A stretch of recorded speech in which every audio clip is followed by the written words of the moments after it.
Está no ar a Voz do Brasil. As notícias do governo federal que movimentaram o país no dia de hoje.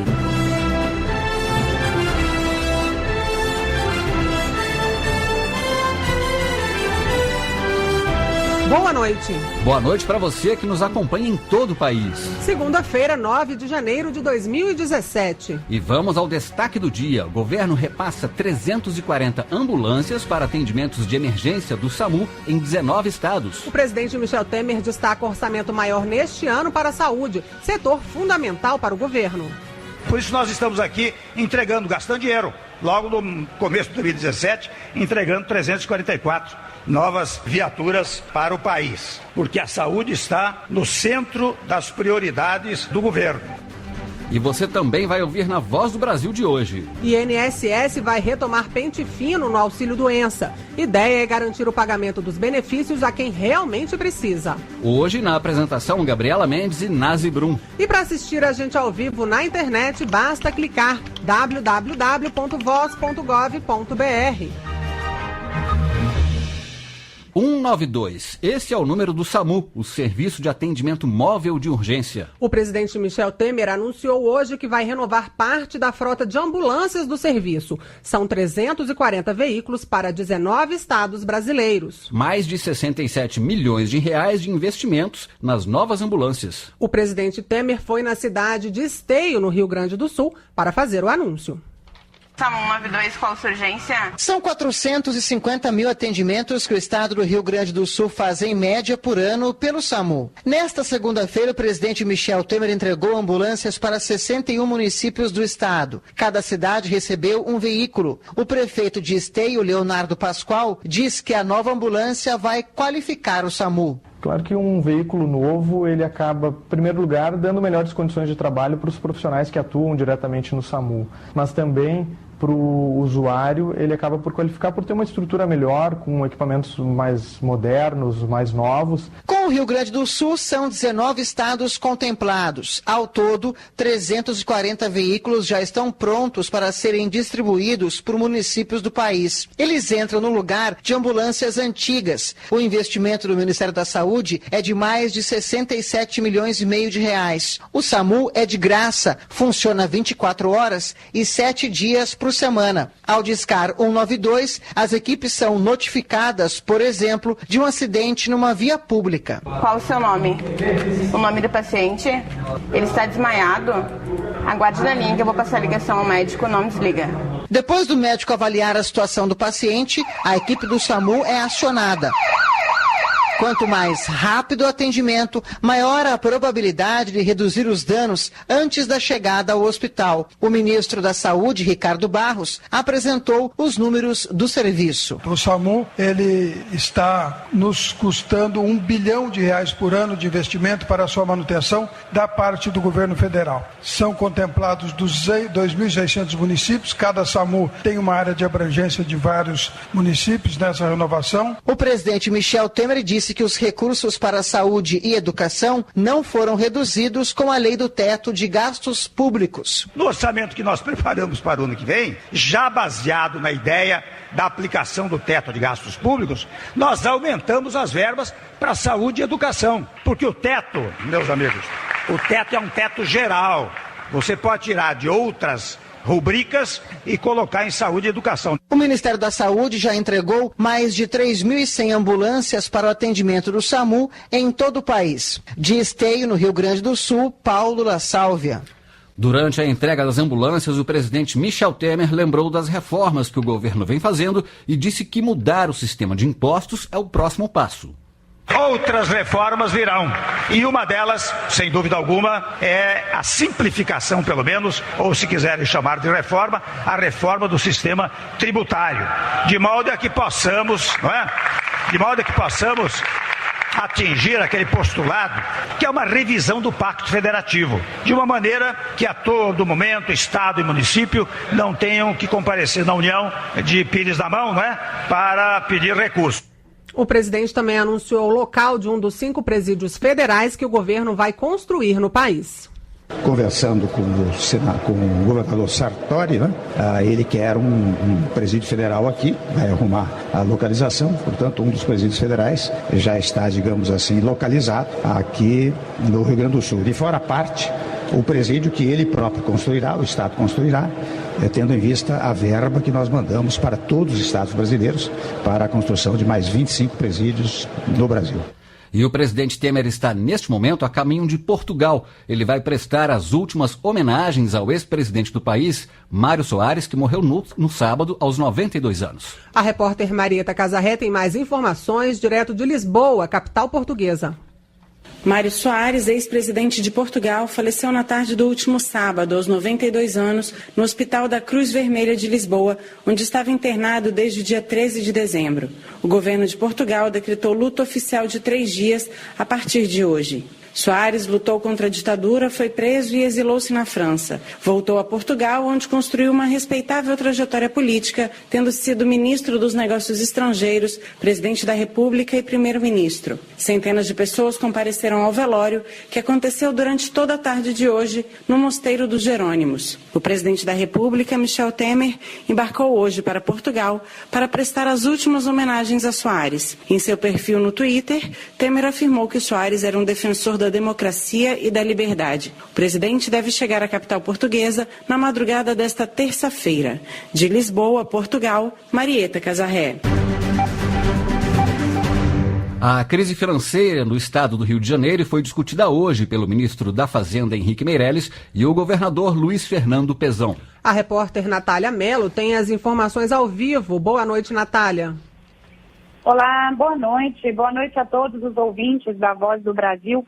O encontro entre o ministro da Fazenda, Henrique Meirelles, e o governador do Rio de Janeiro, Luiz Fernando Pezão, iniciou as discussões sobre o plano de recuperação fiscal para o Rio de Janeiro. O ministro explicou quais os próximos passos para definir o plano. Nós vamos trabalhar nisso até quarta-feira.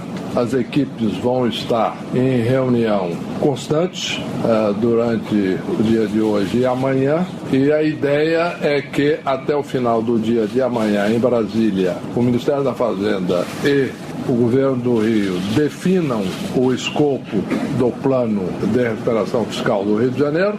Isto seja apresentado a partir de quarta-feira ao presidente da República, aprovado pelo presidente. Nós levaríamos isso para a homologação pelo Supremo Tribunal Federal em seguida.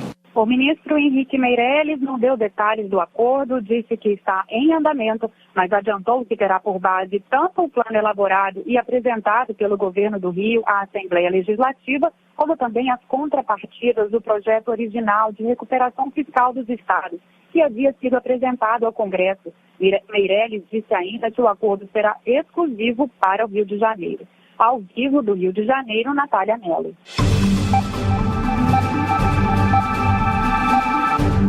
Mais de 10.500 pessoas foram contaminadas pelo vírus da gripe H1N1 em 2016. Os dados são do Ministério da Saúde. A vacina para esta forma grave de gripe está disponível na rede pública de saúde para grupos de risco. E alguns hábitos de prevenção podem afastar as chances de contrair a doença. O lenço umedecido e o álcool em gel são companheiros inseparáveis da jornalista Adriana Takassi, que mora em Brasília. A obsessão pela higiene das mãos começou em 2010, quando ela contraiu o vírus da influenza A, conhecido por H1N1. Adriana conta que toma também outros cuidados para evitar a doença, como não se apoiar em corrimão e usar máscara quando viaja de avião. Tudo para não contrair de novo o vírus que quase tirou a vida dela. Tive uma parada respiratória e eu só não morri porque eu estava no hospital. O vírus está aí e está mesmo, e a gente tem que se cuidar. Quando a Adriana contraiu o vírus da gripe H1N1, a vacina contra a doença ainda não existia. Hoje ela está disponível na rede pública de saúde de graça para os públicos prioritários. Só no ano passado, quase 50 milhões de doses foram aplicadas nos grupos considerados de risco. Mesmo com a vacinação, o Brasil registrou mais de 10.600 casos de H1N1 em 2016. Desse total, 1.987 pessoas morreram em consequência da doença. A técnica de influenza da Vigilância Epidemiológica do Distrito Federal, Ana Carolina Tardim, explica os casos de óbitos. Tem algumas pessoas como os idosos, gestantes, pessoas que têm algum problema de saúde, como diabetes, obesidade, que às vezes a gente não dá muita importância. Essas pessoas, elas têm uma maior chance de agravamento da doença e, por isso, a gente ainda tem alguns casos de óbito. Além da vacina, alguns cuidados básicos, como lavar as mãos, principalmente depois de espirrar ou tossir, usar álcool em gel e deixar o ambiente sempre ventilado, ajudam a evitar a contaminação pelo vírus H1N1. Reportagem, Ney Pereira. 19h11 pelo horário brasileiro de verão.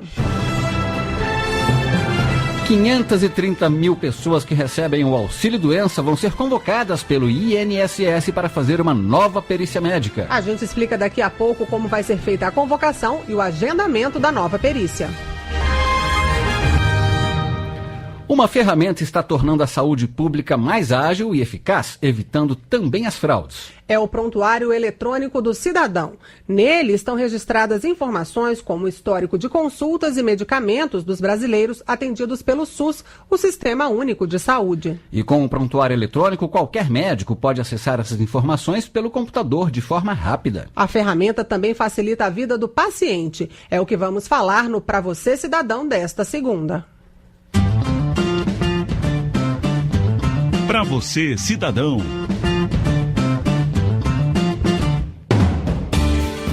O Prontuário Eletrônico do Cidadão é uma plataforma digital que o Ministério da Saúde oferece gratuitamente para as unidades de saúde de todo o país. Ele reúne várias informações sobre os pacientes, como os dados pessoais, histórico de consultas, resultados de exames, diagnósticos e evolução do quadro de saúde. Ao atender um paciente, o médico pode conferir imediatamente pelo computador todas essas informações. Os registros no Cartão Nacional de Saúde e a identificação do cidadão no SUS são feitos por meio desse sistema. O prontuário também permite que o cidadão fique sabendo, no momento da consulta, quais os medicamentos ele pode buscar nas farmácias dos municípios. O sistema ajuda o Ministério da Saúde a fiscalizar como está sendo investido o dinheiro do SUS. Por meio dele, é possível evitar que exames sejam feitos em duplicidade e que medicamentos sejam distribuídos a quem não precisa. Ana Pimenta para a Voz do Brasil.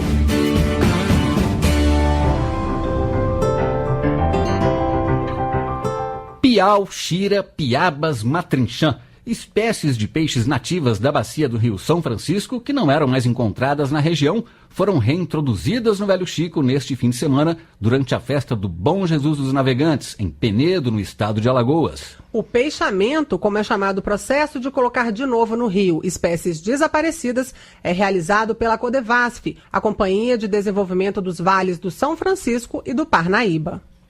O pescador Alfredo Fernandes, que mora em Penedo, Alagoas, conta que quando começou a pescar no Rio São Francisco, era possível encontrar uma variedade muito maior de peixes do que hoje em dia. Quando eu comecei, mas meu pai, toda a espécie que do Baixo São Francisco nós pegava. Pegava o surubim, pegava o dourado, pegava a curvinha, pegava o mandinho amarelo, pegava todo tipo. Hoje, muitos peixes sumiram das águas do Velho Chico.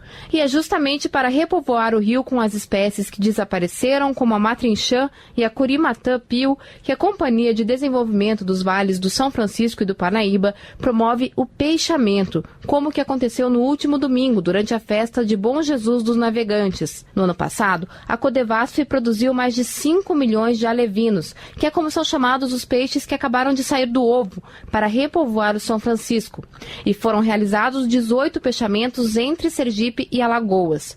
O pescador Alfredo acredita que recolocar as espécies nativas da bacia hidrográfica do São Francisco é o que vem mantendo a comunidade de pescadores onde ele trabalha com outros 1.200 produtores. Agora está aparecendo novamente a matrinchã por causa do peixamento. É o que vem salvando a gente. O peixamento da festa de Bom Jesus dos Navegantes de Penedo integra o programa anual de repovoamento da bacia hidrográfica do Rio São Francisco.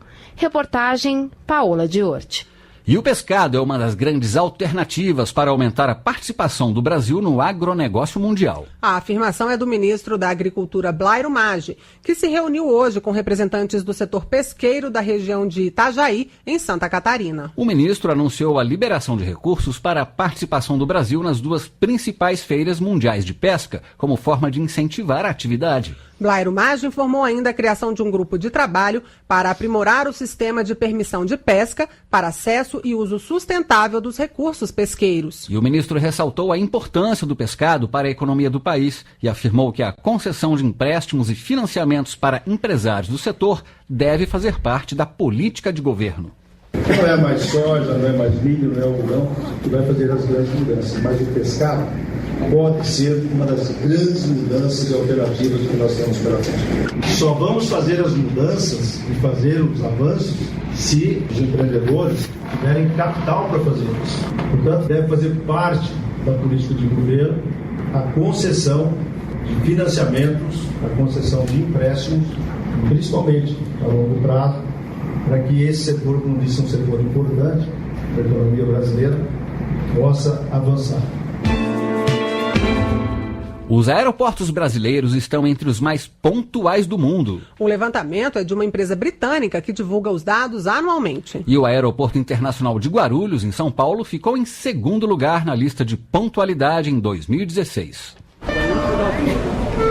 O aeroporto subiu uma posição em relação a 2015, quando ocupava o 3º lugar. Até o ano passado, o Brasil nunca havia sido mencionado no relatório. A funcionária pública Meire Batista vive entre Salvador e São Paulo. Voos pontuais dão alívio para a viagem. Sempre pontual. Como aqui, como em Salvador, sempre pontual mesmo, viu? Ao menos uma vez por ano, a funcionária pública Ana Clara Riff faz o trecho Uberlândia-Guarulhos para aproveitar a vida cultural da capital paulistana. O aeroporto sempre me atendeu muito bem. Os voos são pontuais, nunca tive problema com atrasos. Outros 10 terminais do país também estão na lista de pontualidade. Na categoria de 10 a 20 milhões de passageiros por ano, Brasília, Congonhas, em São Paulo, e Galeão, no Rio de Janeiro. Já os aeroportos de Confins, em Minas Gerais, e Santos Dumont, no Rio, estão na categoria de 5 a 10 milhões de passageiros por ano. E entre aqueles que atendem entre 2 milhões e 500 mil a 5 milhões de pessoas, ficam os terminais de Curitiba, Porto Alegre, Recife, Fortaleza e Salvador. Reportagem Leonardo Meira.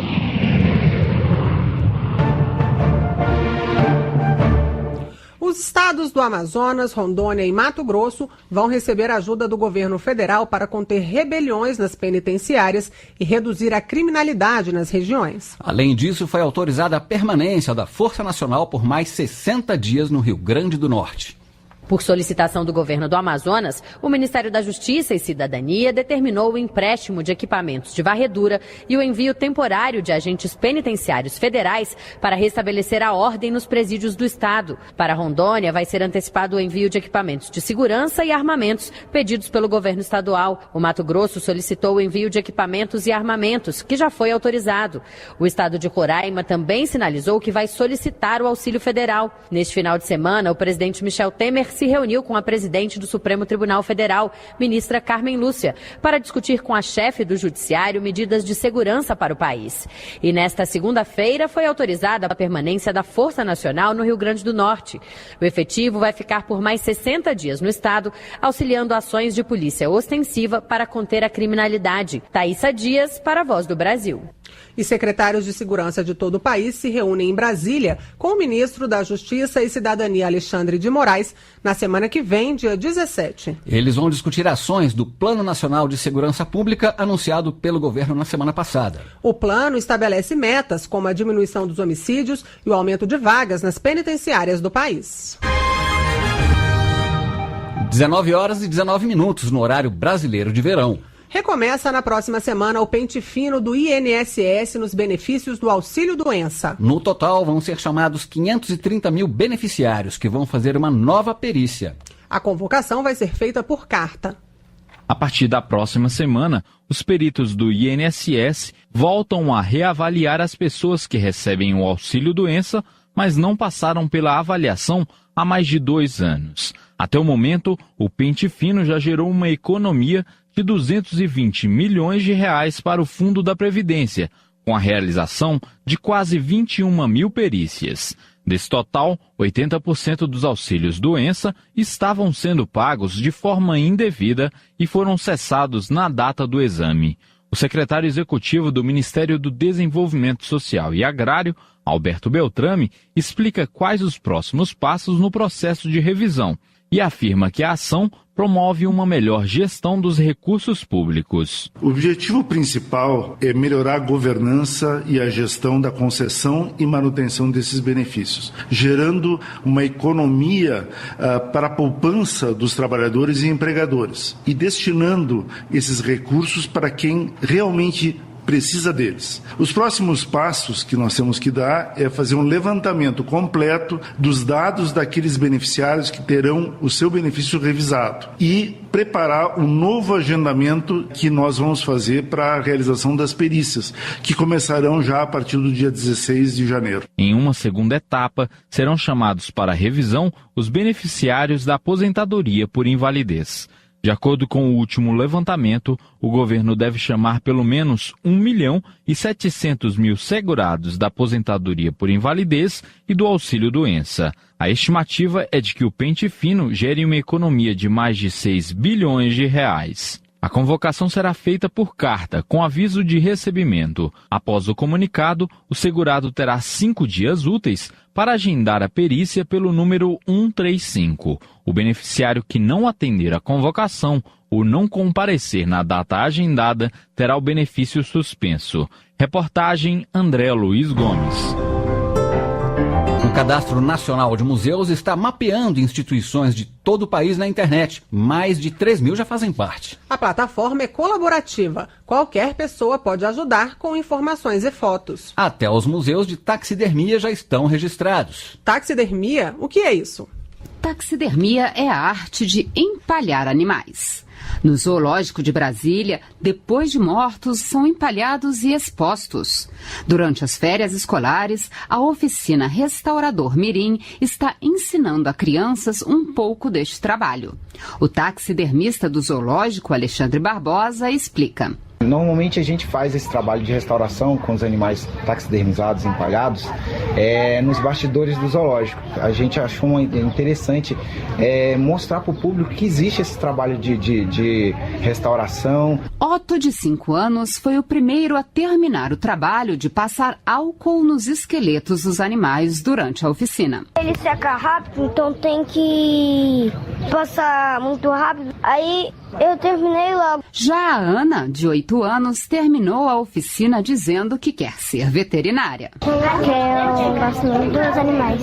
O Museu de Taxidermia do Zoológico de Brasília é um dos 3.500 de todo o país que foram mapeados e fazem parte do Cadastro Nacional de Museus do IBRAM, o Instituto Brasileiro de Museus. A coordenadora de Sistemas e Informação Museal do IBRAM, Rose Miranda, conta que o cadastro é uma fonte de informações atualizadas sobre os museus e toda a sua diversidade. Pela primeira vez a gente tem mapeado e georreferenciado todos os museus brasileiros. É uma diversidade de museus para todos os gostos, museus de arte, museus de história e aqueles museus que nos surpreendem, por exemplo, Jardim Botânico, jardins zoológicos. No final do ano passado, o IBRAM lançou o Registro de Museus, como diz a coordenadora. Agora todos os museus brasileiros poderão ter uma página exclusiva na internet com fotos. Além disso, essas informações elas vão estar todas linkadas com uma série de outros sistemas internacionais, fazendo com que os museus sejam conhecidos não só aqui, mas também fora do Brasil. Então a gente vai ter uma rede grande agora de museus, digamos, ibero-americanos.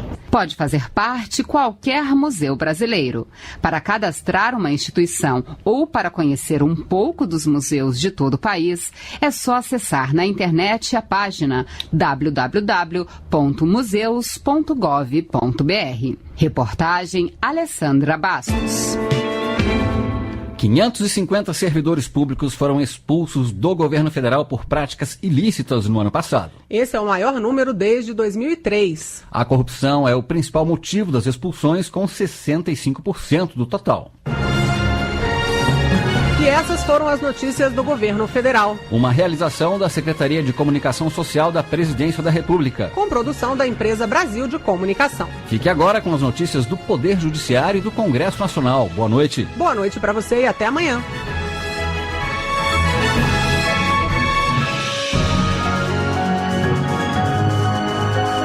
Brasil, ordem e progresso.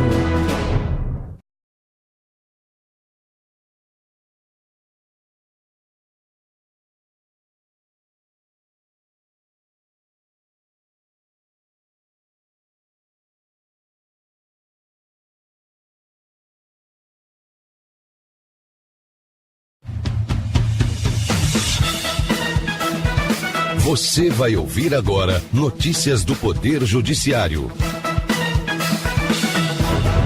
Supremo Tribunal Federal mantém ato que impede horas extras a desembargadores. Mantida intervenção judicial em entidades de ensino superior. Trabalhadora rural tem garantido pela Justiça direito de receber salário maternidade. Agora em Brasília, 7h25. Boa noite, eu sou Uliana Gomes. E eu sou o Arthur Filho.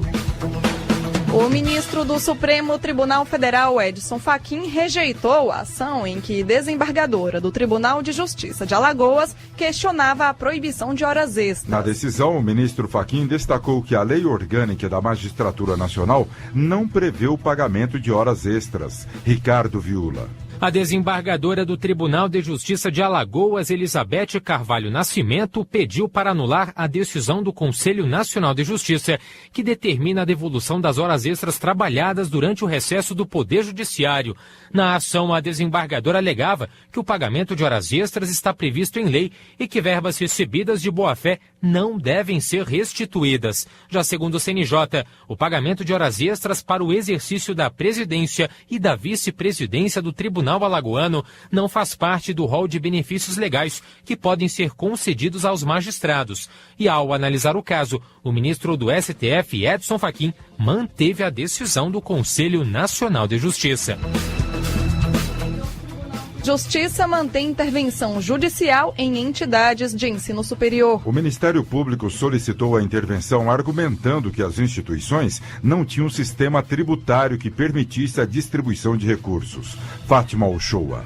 A presidente do Superior Tribunal de Justiça, ministra Laurita Vaz, manteve decisão da Justiça Federal em Minas Gerais, que autorizou a intervenção em 4 entidades de ensino superior: a Associação Educativa do Brasil, Soebras, a Única Educacional, as Faculdades Unidas do Norte de Minas e o Sistema de Ensino Superior de Ibituruna, alegaram entre os motivos para tentar suspender a intervenção que a medida prejudicaria mais de 20 mil alunos matriculados nos 134 cursos oferecidos pelas entidades em diversos estados. Segundo o Ministério Público, a Soebras distribuiu indevidamente bens e patrimônios da entidade para benefício próprio. A ministra Laurita Vaz destacou que o pedido das instituições para suspender a interdição não trata da defesa do interesse público, e sim visa apenas a preservação do próprio direito. Por isso, o STJ manteve a intervenção nas 4 instituições de ensino superior.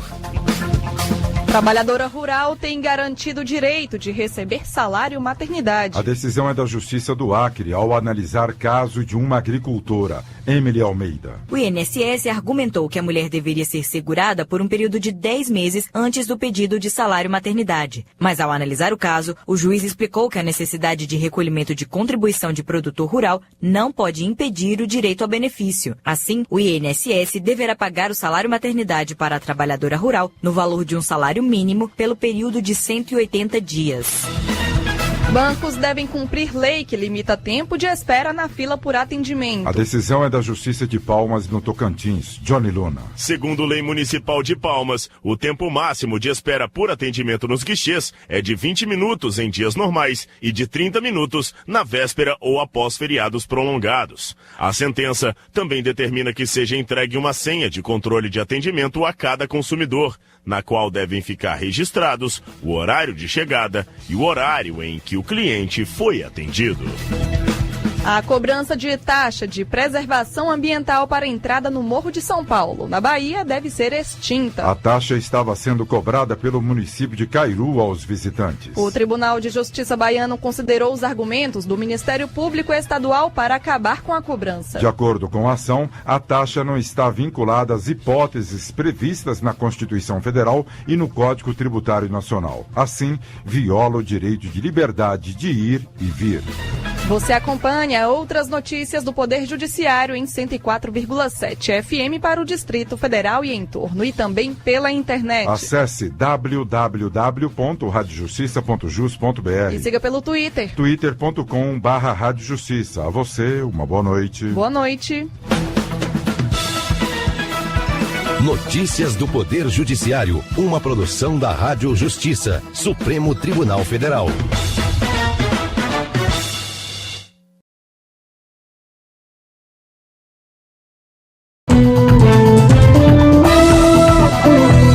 Está no ar, o Jornal do Senado. 2017 começou com pedágio mais caro em vários estados. O Senado estuda garantir gratuidade em alguns casos, como para quem vive perto das praças de cobrança. Projeto de Cristóvão Buarque obriga governo a divulgar na TV informações sobre pessoas desaparecidas. Regufe e Aloysio Nunes rejeitam mudanças feitas pela Câmara no projeto contra a corrupção. Estes são os destaques de hoje do Jornal do Senado, que começa agora. Boa noite. Boa noite. A virada do ano trouxe aumento no pedágio em várias partes do país. Trouxe também uma novidade: isenção para os motociclistas do Rio de Janeiro. Propostas de gratuidade de pedágio estão em estudo no Senado. Uma delas beneficia quem mora ou trabalha próximo às praças de cobrança, como explica o repórter Roberto Fragoso. Com a entrada do ano novo, vieram também mudanças na cobrança de pedágio em várias partes do país. Nem todas as notícias, no entanto, são de mais cobranças. No Rio de Janeiro, uma das primeiras medidas anunciadas pelo novo prefeito, Marcelo Crivella, foi proibir a cobrança de pedágio de motocicletas na linha amarela. As motos pagavam tarifa de R$ 2,40 por cada passagem na via, enquanto os carros pagam R$ 5,90. No Senado, há 5 propostas em análise que tratam da cobrança de pedágios. Uma delas prevê que moradores da vizinhança de pedágios fiquem isentos do pagamento para circular livremente. O relator Benedito de Lira, do PP de Alagoas, lembrou que a proposta prevê isenção também para os que trabalham no local e precisam cruzar o pedágio todos os dias. Uma preocupação de justiça social, qual seja a de evitar que as pessoas residentes em município que cedia a praça de pedágio sejam penalizadas por esse fato. Outro projeto do senador Magno Malta, do PR do Espírito Santo, isenta do pedágio nas rodovias federais os veículos que transportam pessoas com doença grave ou degenerativa. Também está em análise uma proposta que proíbe a cobrança de pedágios nos trechos de rodovias que atravessam áreas urbanas e entre cidades que fiquem a menos de 35 quilômetros de distância uma da outra. Alguns senadores demonstram preocupação, no entanto, com isenções e gratuidades, argumentando que essas mudanças afetam o equilíbrio financeiro dos contratos de concessão de obras públicas e que representam uma interferência do Legislativo na gestão dos serviços, que é tarefa do Executivo. O senador Antônio Carlos Valadares, do PSB de Sergipe, acredita ainda que a tarifa pode ficar mais cara para os outros usuários. Se o dono daquela concessão vai tomar um prejuízo, tem o direito de repactuar. E nessa repactuação, quem perde são aqueles que não tiveram o direito conferido. O Senado tem também um projeto que isenta do pedágio os carros conduzidos por pessoas com deficiência. Aprovada pelos senadores em 2014, a proposta aguarda votação na Câmara dos Deputados. A autora, a senadora Ana Amélia, do PP Gaúcho, lembrou que para garantir a viabilidade econômica da proposta e evitar aumentos na tarifa, o projeto delega ao Executivo o detalhamento do benefício e eventuais limites. Para não comprometer a saúde financeira ou não quebrar alguma cláusula contratual, a regulamentação definirá o limite do atendimento que não represente risco para o contrato ou para a concessionária da rodovia. Você pode dar sugestões e opinar sobre os projetos que estão em análise no Senado Federal, como esses sobre pedágio. Participe pelo 0800 61 22 11. A ligação é gratuita.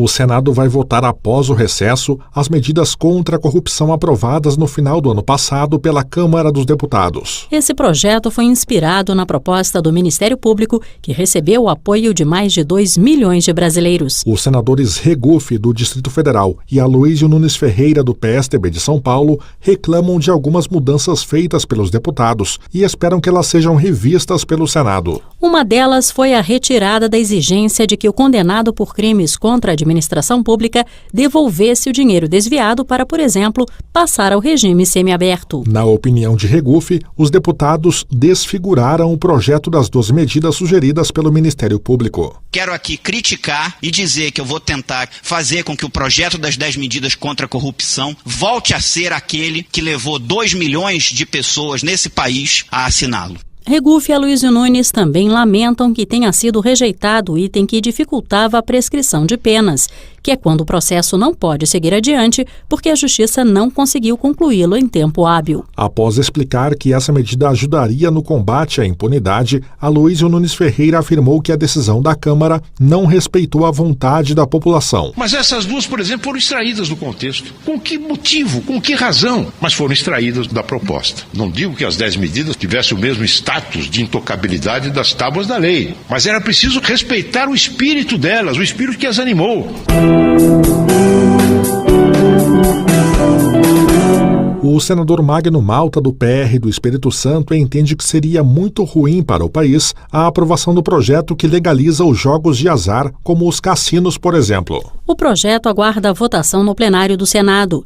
E para Magno Malta, a jogatina no Brasil serviria apenas para lavar dinheiro do narcotráfico, da contravenção e da corrupção. Os nossos vizinhos têm o cheiro da contravenção. O Brasil tem um complexo portuário, um complexo aeroportuário e fronteiras secas. Se aprovarmos a jogatina para esse país, nós faremos dessa nação o paraíso da contravenção. Os contraventores virão para cá. E o Observatório da Mulher contra a Violência divulgou uma nota de repúdio à chacina ocorrida em Campinas, na noite de Réveillon, quando um homem matou 12 pessoas. Ele não aceitava a separação e, além da ex-mulher e do filho, matou outras 10 pessoas. Repórter Gustavo Azevedo. A nota chama a atenção para o grave problema da violência de gênero no Brasil. Das 12 vítimas da chacina, 9 eram mulheres. O Observatório da Mulher contra a Violência, criado em 2016 no Senado, expressou indignação e reafirmou o compromisso de atuar pela evolução das políticas públicas para enfrentar a violência contra a mulher. A nota diz ainda que o feminicídio é fruto de uma cultura machista e opressora, que desvaloriza e desumaniza as mulheres, e enfatiza dados da ONU que mostram que 38% das mulheres assassinadas no mundo são mortas por parceiros ou ex-parceiros. Para a senadora Simone Tebet, do PMDB de Mato Grosso do Sul, autora do projeto que criou o observatório, a violência sofrida pelas mulheres é uma mancha na história do Brasil. 1 em cada 4 mulheres sofreu, sofre ou sofrerá algum tipo de violência na sua vida adulta. É muito sério, 25% das mulheres. O observatório tem o objetivo de reunir informações e contribuir para o fim da violência contra a mulher. Mais de 40 mil crianças e jovens desaparecem todos os anos no Brasil, mas o número de adultos e idosos amplia ainda mais esse índice. Um projeto em análise no Senado obriga o governo a divulgar na televisão informações sobre desaparecidos como forma de ajudar na resolução de casos. Repórter Paula Groba. Priscila Belfort tinha 29 anos quando desapareceu no Rio de Janeiro. Desde então, há exatos 13 anos, a mãe Jovita ainda espera o retorno da filha. Ela conta que a luta e a dor são diárias. Porque é um túnel que nunca chega ao fim. É uma dor incalculável, porque eu acordo com aquela esperança. Todo dia eu penso, será que hoje eu vou ter alguma resposta? As pessoas voltam à vida normal, menos eu. A luta diária de Jovita para encontrar a filha mobilizou mães e ONGs que trabalham para encontrar pessoas desaparecidas no país. O governo federal chegou a criar um cadastro nacional de pessoas desaparecidas, mas os dados estão defasados. Estima-se que 40 mil crianças e jovens desaparecem anualmente no país, mas o cadastro do governo federal registra apenas 370 desaparecidos. Jovita Belfort reclama da falta de apoio das autoridades. Você sabe que tem que fazer um BO, um boletim de ocorrência, mas e aí, como é que começa essa busca? Quem faz? Como faz? Onde você começa? Isso ninguém sabe. No Senado, um projeto do senador Cristóvão Buarque, do PPS do Distrito Federal, quer obrigar o governo federal a divulgar casos de desaparecidos diariamente por meio de inserções nos intervalos da programação das emissoras de televisão. As inserções teriam de ser veiculadas por no mínimo 1 minuto, no período compreendido entre 18 e 22 horas. Cristóvão Buarque lembra a dor das pessoas que procuram familiares desaparecidos. Enquanto nós estamos discutindo isso aqui, pelo menos 2 ou 3 crianças desapareceram no Brasil. Saíram para andar de bicicleta, não voltaram. Foram para a escola e não estão de volta. Essa é uma dor que, segundo dizem, pode ser pior do que a morte de um filho, porque a morte você tem um período de luto. Esse é um luto permanente. A matéria aguarda a análise da Comissão de Direitos Humanos. Jornal do Senado. Apresentação Marluce Ribeiro e Tiago Medeiros. Áudio Eliseu Caires. O Jornal do Senado fica por aqui. Acompanhe agora as notícias da Câmara dos Deputados. Boa noite. Boa noite.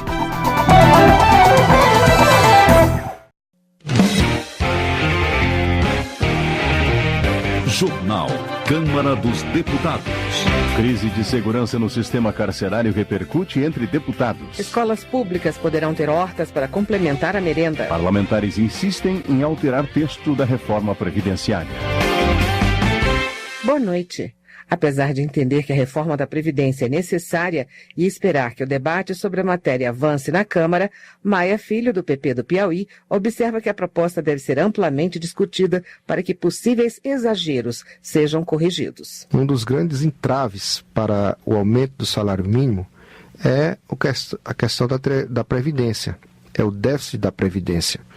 E nós apresentamos lá na CCJ, quando nós discutimos a constitucionalidade dessa matéria, um voto em separado, onde a gente vê muitos exageros, nós enxergamos exageros na proposta do governo, como, por exemplo, dar uma obrigatoriedade que o cidadão trabalhe 49 anos para poder receber a aposentadoria integral aos 65. Outra questão levantada pelo congressista em relação à proposta do governo Temer refere-se à pensão por morte.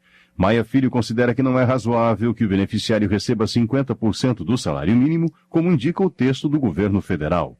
Ele defende um valor equiparado, pelo menos, ao salário mínimo vigente. Sobre a reforma da Previdência encaminhada pelo governo federal, Rocha, do PSDB do Acre, também defende alterações no texto, argumentando que o cidadão não tem como cumprir 49 anos de trabalho para se aposentar com o teto do INSS. Para Rocha, antes de debater qualquer reforma, o governo federal precisa apresentar aos brasileiros outras alternativas de arrecadação, outras fontes de recursos, e só depois de esgotadas as possibilidades cobrar mais do trabalhador brasileiro. Nós vamos ter que ter um amplo debate, nós não podemos aprovar da forma que veio, até porque ela inviabilizaria a aposentadoria de qualquer pessoa. Veja, 49 anos de contribuição, mais um limite de idade, ninguém alcançaria essa aposentadoria. Então, acho que o governo começou errado, poderia ter, e alguém disse lá na comissão, que o governo colocou gordura para queimar no processo de negociação. Para mim, o governo teria que ser transparente. Ele teria que começar mostrando para o trabalhador brasileiro a intenção de buscar novas fontes. Por exemplo, taxação do lucro dos bancos é uma coisa que está aqui na pauta já faz tempo. Os bancos são quem mais lucram nesse país e é quem menos paga imposto. Grandes devedores aí da Previdência brasileira e ninguém fala em cobrar isso, né? Os clubes de futebol e outros tantos. Antes de propor alterações nas regras da Previdência Social,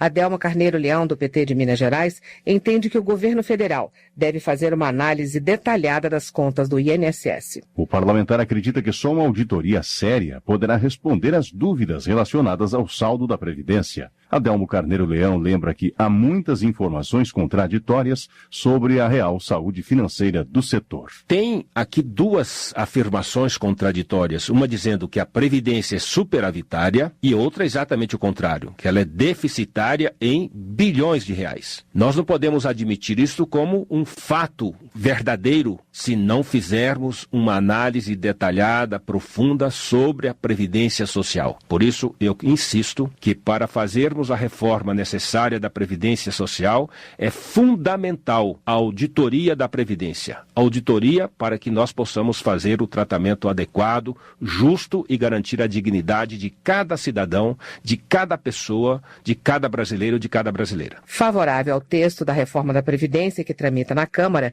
Darciso Peronde, do PMDB gaúcho, observa que enquanto a expectativa de vida cresce no Brasil, a taxa de natalidade diminui e, por isso, a conta não fecha. Ele afirma que se nada for feito, em 10 anos o governo não terá mais condições de pagar os benefícios sociais. Se isso não for feito, o resultado daqui, 5 anos no mínimo, mas a partir de 10 anos, é um caos para pagar. Então, isto é o fundamental para fazer a reforma da Previdência. Fora o descontrole, os desmandos do governo anterior em administrar a seguridade, que é a assistência social, que é a aposentadoria, que é a Previdência, e a saúde, que fazem parte do tripé da seguridade. Tudo isso dá um baita prejuízo. Então é fundamental fazer a reforma. Segundo Darciso Peronde, os direitos já adquiridos pelos aposentados não serão atingidos. Conforme o texto encaminhado pelo governo à Câmara, a nova regra geral para a aposentadoria passará a exigir idade mínima de 65 anos e 25 anos de contribuição para homens e mulheres. Já Paulo Teixeira, do PT paulista, critica a reforma da Previdência proposta pelo governo e argumenta que os mais pobres serão os mais prejudicados. Ele avalia ser impossível cumprir a nova regra geral para a aposentadoria e considera absurda a redução dos benefícios sociais.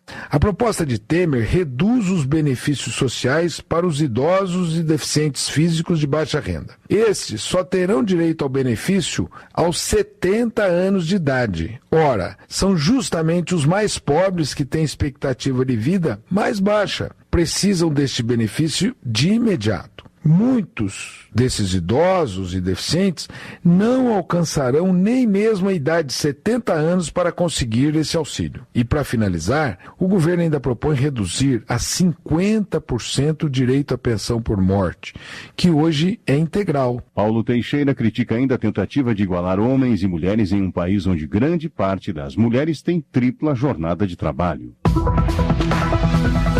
O projeto de Felipe Maia, do Democratas do Rio Grande do Norte, determina que o acesso ao saldo do demonstrativo dos planos de benefícios da Previdência seja feito por meio da rede bancária. É um projeto que exatamente busca disponibilizar o extrato anual das contribuições pagas pela seguradora por meio da rede bancária a todos que recebem os benefícios por meio de depósito em conta corrente. Isso é uma forma de garantir ao trabalhador de que ele possa ir na rede bancária e de lá tirar o seu extrato, ver se a contribuição do INSS está sendo depositada pela empresa empregadora de uma forma correta, para que o trabalhador no futuro não seja surpreendido com um saldo inferior àquele que deveria estar valendo na sua conta seguro, na sua conta da Previdência Social. De acordo com o congressista, o projeto surgiu a partir de sugestões dos trabalhadores em todo o Brasil, insatisfeitos com o atual sistema, que depende da internet. Felipe Maia destaca que a matéria já foi aprovada na Comissão de Ciência e Tecnologia e agora será debatida na Comissão de Seguridade Social. Educação. Avança na Câmara projeto que prevê a distribuição de sementes para a plantação de hortaliças nas escolas públicas da educação básica. Entre os objetivos da proposta está o reforço da merenda escolar para garantir uma alimentação mais saudável aos alunos. A reportagem é da Rádio Câmara. Acompanhe. As escolas públicas de educação básica podem passar a ter hortas para a complementação da merenda escolar, conforme texto aprovado na Comissão de Agricultura. O relator, deputado Beto Rosado, do PP do Rio Grande do Norte, determinou que o Fundo Nacional de Desenvolvimento da Educação seja responsável pela aquisição de sementes. O projeto original do ex-deputado Max Beltrão determinava a compra das sementes de agricultores familiares. De acordo com Beto Rosado, a compra das sementes não pode ficar restrita aos agricultores familiares, porque a produção de sementes de hortaliças seria uma atividade de alta tecnologia, dominada apenas por empresas especializadas. Mas ele concordou com o autor do texto que as hortas escolares podem ser um meio de complementar a alimentação de forma saudável, combatendo inclusive a obesidade e mantendo uma atividade pedagógica que estimula a produção sustentável. Os benefícios desse projeto são inúmeros. Os alunos da rede pública, alunos da educação básica, terão acesso direto à produção de hortaliças, à aquisição dessas sementes, ao trato com o campo, e isso traz, claro, muitos conhecimentos, o nível de interação de professores, de alunos, colocando essas sementes no campo, cuidando, tendo um auxílio técnico para que se possa produzir, após a produção e que os alunos vão aprender todo o manuseio, todas as nuances da agricultura, também entrarão na Serasa da economia, da comercialização, da venda dos produtos. A proposta segue para análise da Comissão de Educação e depois para a de Constituição e Justiça. Da Rádio Câmara de Brasília, Luiz Gustavo Xavier. Desenvolvimento Regional. De acordo com Alexandre Vale, do PR, a saúde pública do estado do Rio de Janeiro passa por uma grave crise. Para tentar amenizar os problemas do setor, o deputado destinou R$8 milhões por meio de emenda parlamentar para municípios do estado. Ele destaca que a Prefeitura de Itaguaí é uma das beneficiadas. R$8 milhões através de emendas parlamentares para que a cidade de Itaguaí, Mangaratiba, Seropédica, Angra dos Reis e Paraty possam adquirir equipamentos, medicamentos e insumos da saúde. A Prefeitura de Itaguaí, na Baixada Fluminense, recebeu em junho R$1 milhão para a compra de materiais e insumos médicos destinado ao Hospital Municipal São Francisco Xavier. Itaguaí, como outras cidades, enfrenta dificuldades principalmente na área da saúde. Espero que esse dinheiro seja bem aplicado para proporcionar melhor atendimento aos moradores e condições dignas de trabalho aos profissionais da rede municipal de saúde. Alexandre Vale ainda ressalta a liberação de mais R$5 milhões no mês de dezembro para o município de Itaguaí, além da destinação de R$1 milhão para Mangaratiba e Paraty e R$500 mil para Seropédica e Angra dos Reis. Os 4 últimos municípios aguardam a liberação do governo federal. Como coordenador da bancada de Rondônia, Nilton Capixaba, do PTB, sugeriu que sejam destinados anualmente R$11 milhões em emendas individuais dos parlamentares do estado para ampliação da unidade do Hospital do Câncer de Barretos, em Porto Velho. O deputado informou que já destina todo ano R$1 milhão de suas emendas para a instituição. Nilton Capixaba avalia que com o apoio financeiro necessário ao hospital, a população não precisará sair da capital rondoniense para buscar tratamento em São Paulo. A bancada se comprometeu a passar 11 milhões todo ano da nossa emenda individual para ajudar no tratamento do câncer no estado de Rondônia. Mais de 2.500 pessoas fazem tratamento em Barretos. Aí tem que a família, as passagens que o Estado onera com isso, o custo disso é muito alto. E hoje, nós inaugurando esse hospital de Barretos no estado de Rondônia, vai favorecer muito a todas as pessoas que precisam desse tratamento. Cerca de 570 domicílios na zona rural de cidades da Bahia já foram atendidos pelo programa Luz para Todos. No entanto, segundo José Rocha, do PR, ainda faltam 140 mil ligações para que a eletrificação rural seja universalizada no estado. A previsão da ANEEL é de que todos os municípios baianos sejam contemplados até 2021. No entanto, José Rocha considera o prazo muito longo, principalmente porque, no entendimento do deputado, o acesso à energia também significa cidadania. Conforme a ANEEL, a universalização nos 417 municípios do estado só deve ser atingida em 2021. É um prazo ainda muito distante. Nós vamos realizar nova audiência pública para que o governo possa tomar uma atitude de investir nessa universalização do serviço de energia, porque não se admite hoje nós termos uma casa em qualquer lugar que ela esteja sem água potável e sem energia elétrica. Economia. Desde a sanção da lei que mudou as regras do regime especial de tributação do Simples Nacional, em outubro de 2016, pessoas físicas e jurídicas podem realizar aportes em startups sem serem consideradas sócias do empreendimento. Otávio Leite, do PSDB do Rio de Janeiro, destaca as mudanças nas regras do chamado investidor anjo. A oficialização do investidor anjo foi uma vitória muito importante. Estamos falando das startups, daqueles empreendedores que têm ideias, que estão cada vez mais produzindo tecnologia e produtos formidáveis, que mexem com o mercado e mexem com os comportamentos, com o hábito e facilitam processos nas empresas e na vida das pessoas. pessoas, as startups. O investidor anjo agora, ele está oficial. Ele vai poder aportar capital para que essas empresas ganhem cada vez mais força e empreendedores tenham condições de levar adiante e concretizarem as suas ideias. O investidor anjo agora é lei. Com as alterações, os investidores não têm direito à gerência das empresas e passam a não ser mais responsáveis por dívidas das companhias. De acordo com Otávio Leite, essa era uma das principais reivindicações dos investidores para que os riscos da aposta em empresas novatas fossem amortecidos. Está em análise na Câmara dos Deputados projeto de lei complementar de Giuseppe Vecchi, do PSDB de Goiás, que expande as operações de financiamento dos micro e pequenos empreendedores. A iniciativa de Giuseppe Vecchi visa disseminar e viabilizar o empreendedorismo nas camadas de menor renda da população, ampliando o volume de empréstimos e financiamentos às micro e pequenas empresas. Esse projeto de lei propõe que sindicatos, associações, OCIP, fundos públicos possam ampliar o leque de oferta de microcrédito em nível federal, em nível estadual e municipal, para as pessoas que desejam ter o seu negócio, no fundo de quintal, na sua própria casa, porque isso gera renda, gera emprego e possibilita que as pessoas possam ter condições de crescer com seu próprio esforço. Então isso é importante para que o Brasil possa ter cada vez mais empreendedores. Segurança Pública.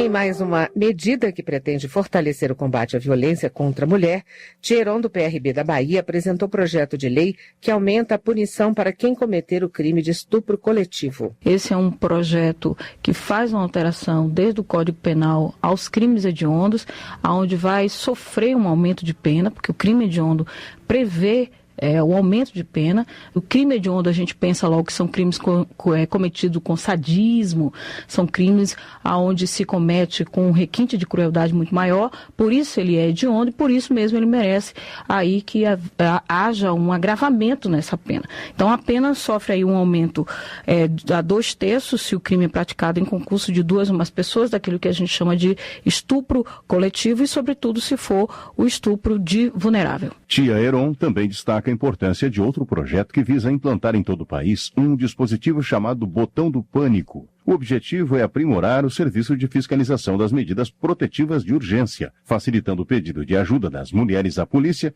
em casos de abuso, ameaças e agressões.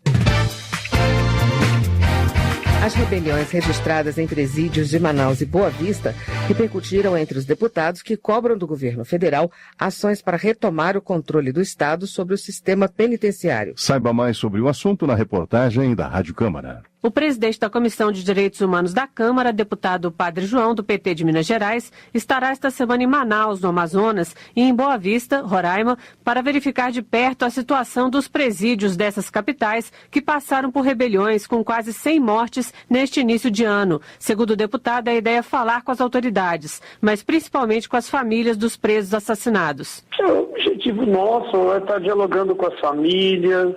A gente sabe que estão ainda em pânico. Qualquer familiar hoje que tem um parente preso no sistema em geral, em qualquer estado, se encontra numa situação dolorosa, numa situação, sim, de grande preocupação. Padre João disse que o massacre de Roraima foi praticamente anunciado em carta divulgada pela imprensa e atribuída à facção paulista, primeiro comando da capital. Dessa forma, estaria ocorrendo um descontrole do Estado sobre o sistema penitenciário. O deputado também citou investigações mais antigas da Polícia Federal sobre a atuação das facções criminosas nos presídios. Já o coordenador da Frente Parlamentar de Segurança Pública, deputado Alberto Fraga, do DEM do Distrito Federal, que também presidiu a CPI do sistema carcerário, cobrou do Executivo um respeito maior ao Legislativo. Ele explicou que a CPI apontou o problema das facções e fez diversas sugestões de melhorias que foram ignoradas. Apontamos isso como uma omissão dos gestores do sistema prisional dos estados. Em alguns presídios, quem toma conta são os presos. Você não pode admitir isso. Isso é a ausência total do Estado, a omissão do Estado. Outra situação é a falta de qualificação para quem trata com os presos. Você tem agentes penitenciários, como por exemplo em Brasília, altamente qualificados, mas você tem funcionários que são terceirizados, que não têm nenhum tipo de conhecimento ou qualificação para lidar com situações de anormalidade. Alberto Fraga disse que a Frente Parlamentar de Segurança Pública solicitou um encontro com o presidente Michel Temer ainda nesta semana. Da Rádio Câmara de Brasília, Silvia Minhato. Termina aqui o Jornal Câmara dos Deputados. Boa noite para você. Boa noite. Ouça agora as notícias do Tribunal de Contas da União. Minuto do TCU.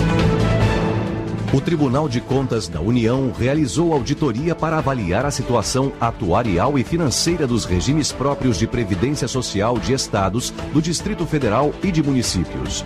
O relatório apontou quadro preocupante de elevados déficits financeiros, que comprometem a sustentabilidade dos regimes e a baixa confiabilidade das bases de dados utilizadas, além de dificuldades na gestão de investimentos. Para tentar corrigir o problema e evitar um déficit financeiro ainda maior, o TCU determinou à Casa Civil da Presidência da República e ao Ministério da Fazenda que proponham um plano de ação com estratégias para reduzir os riscos e considerem a possibilidade de adequar as normas que tratam do assunto. O ministro Vital do Rego é o relator do processo. TCU, fiscalização a serviço da sociedade.